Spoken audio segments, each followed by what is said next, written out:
경기도 용인시에 자전거 잘 타기로 소문난 분이 계시다면서요? 네, 바로 탈북민 노경미 씨인데요. 사실 이분이 진짜 잘하는 건 따로 있다고 합니다. 그게 뭔지 생생통일 현장에서 확인하시죠. 장맛비가 추적추적 내리던 지난 화요일. 우비를 단단히 여며입는 한 여인이 있었으니 자전거 하루도 없으면 안 된다니까요. 저희 발이에요. 용인에서 자전거 잘 타기로 소문난 오늘의 주인공 탈북민 노경미 씨입니다. 대체 빗속을 뚫고 어디를 가는 걸까요?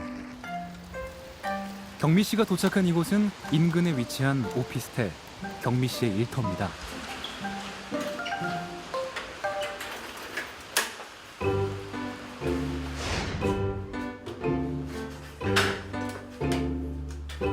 계단, 복도, 지하 주차장, 그다음 분리수거장. 여기 이거 제가 이걸 청소해야 돼요. 경미 씨는 청소대행 전문가인데요. 매일 새벽 이 오피스텔을 청소하며 하루를 시작한다고 하네요. 지하 3층, 지상 5층의 이 큰 오피스텔을 어떻게 혼자 청소하냐고요? 청소 인생 10년, 경미 씨만의 청소 노하우가 당연히 있죠. 청소라는 게 또 요령이거든요. 그래서 이거 뭐 청소용품 다 들고 다니면 힘들잖아요. 그러니까 철수세미는 이 마포에다 같이 붙여가지고 다니다가 철수세밀로 지워야만 지지 안 지거든요. 머리를 쓴 거죠.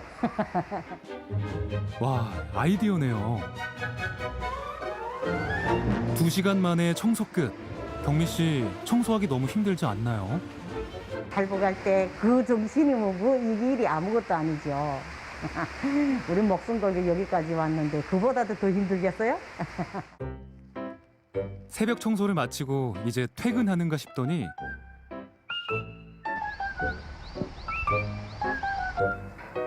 아니 경미 씨, 여긴 경미 씨 집이 아니잖아요. 이 집을 제가 이제 10년 했거든요. 저한테 번호를 다 대주고 이렇게 해서 제가 이렇게 주인 없어도 청소 다 하고 그리고 뭐 나 혼자 문을 닫고 정리정돈 다 깨끗이 하고 그리고 퇴근하는 거예요. 이곳은 경미 씨의 두 번째 일터입니다. 경미 씨는 특히 가정집 청소 전문가로 최고의 인기를 누리고 있는데요.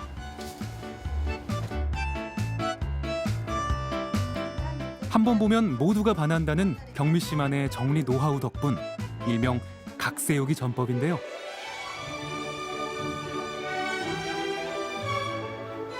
양말도 각을 지어야 되고 옷도 각을 지어야 돼요. 각. 그러면 깔끔해 보여요. 혹시 군대를 다녀오신 거 아니에요? 아니죠. 티셔츠 한 벌 접는 것도 딱딱 절도 있게. 이러니 어떻게 다들 경미 씨를 찾지 않을 수 있겠어요. 어떤 집들은 좀 처음엔 한심하거든요. 그래 내가 정리정돈 해놓으면 깨끗해지면 이제는 어제 마세요. 우리 필요할 때면 쓸게요 한단 말이에요. 그랬다가 보다 한 달이 지나가면 개망택이 되면 또 불러요. 그런데 궁금하네요. 경미 씨는 어떻게 이 일을 하시게 된 건가요? 이제는 나이가 60대를 넘었었잖아요. 청소일이 그래서 제일 적합하고 미천이 안 들고 적지 않은 나이에 시작한 청소일. 일자리를 찾기 위해 직접 전단지를 붙이며 홍보를 시작했는데요.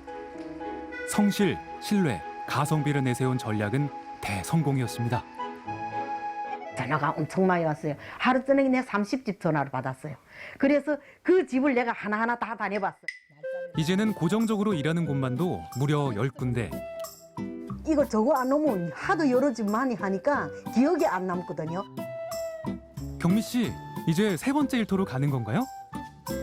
이제 가르치러 가야 돼요. 또 어디를 가나 했는데 여긴 경미 씨 집이네요. 최지원.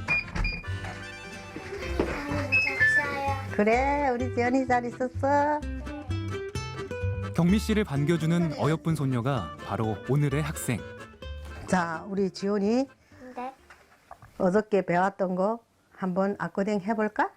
네. 북한에서 초등학교 선생님이었던 경미 씨는 오후엔 손녀만의 특별 선생님이 된답니다. 아빠곰, 엄마곰, 애기곰, 쑥쑥 자란다. 할머니가 안고 배워주고 잘라는 것도 해주고 아이고 이쁘죠. 내 딸이 하나예요. 무남동네예요. 이거가 나한테는 진짜 아닌 게 아니라 너무도 이쁜 새끼요. 경미 씨가 하루하루를 열심히 살아가는 가장 큰 이유, 가족. 사실 이 한 장의 가족 사진을 찍기까진 우여곡절이 많았습니다.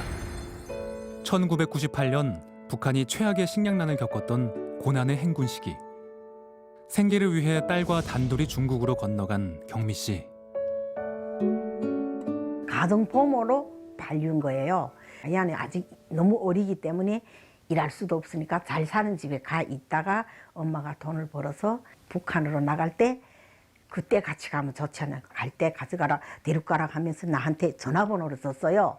전화번호를 누르니까 없는 전화번호라고 나오는 거예요. 그게 마지막이었습니다. 경미 씨는 딸을 찾기 위해 북송의 위협이 있는 중국을 떠나 남한행을 선택했고 남한에 정착해 딸에 대한 그리움을 지우듯 청소로 지탱해온 12년 만에 한 통의 전화를 받게 되는데요. 여보시오 하니까 노경미 씨 맞으세요? 네. 딸 이름이 뭐예요? 선생님 놀라지 마세요. 흥분하지 마세요 하던 게 더 그렇게 그 순간에 내가 막 꼬집어봤어요. 저 한 번만 통화하게 해주시오. 저는 생사에 대해서 모르니까 다 마지막이든가 엄마 하는 거예요. 그 다음에 울고불고. 18살에 헤어져 30살에 다시 만난 딸. 그러니 가족 생각만 하면 없던 기운도 생길 수밖에요. 남들이 모두 퇴근하는 시간, 손녀까지 싣고 어디론가 신나게 달리는 경미 씨. 집 근처 병원 청소로 하루를 마무리합니다. 지치시지 않으세요? 직업이 기천 있어요. 내가 좋다면 좋은 직업이잖아요. 직업이 있다는 게 얼마나 좋아요. 돈은 많이 벌어서 성공이 아니죠. 예? 안착된 일자리에서 성실하게 꾸준히 일하는 게 성공이라고 저는 생각해요. 오늘도 경미 씨와 자전거는 열심히 달립니다. 저는 또 달려보겠습니다. 경미 씨의 인생이 쌩쌩 달리는 자전거처럼 언제나 신명 넘치게 응원합니다.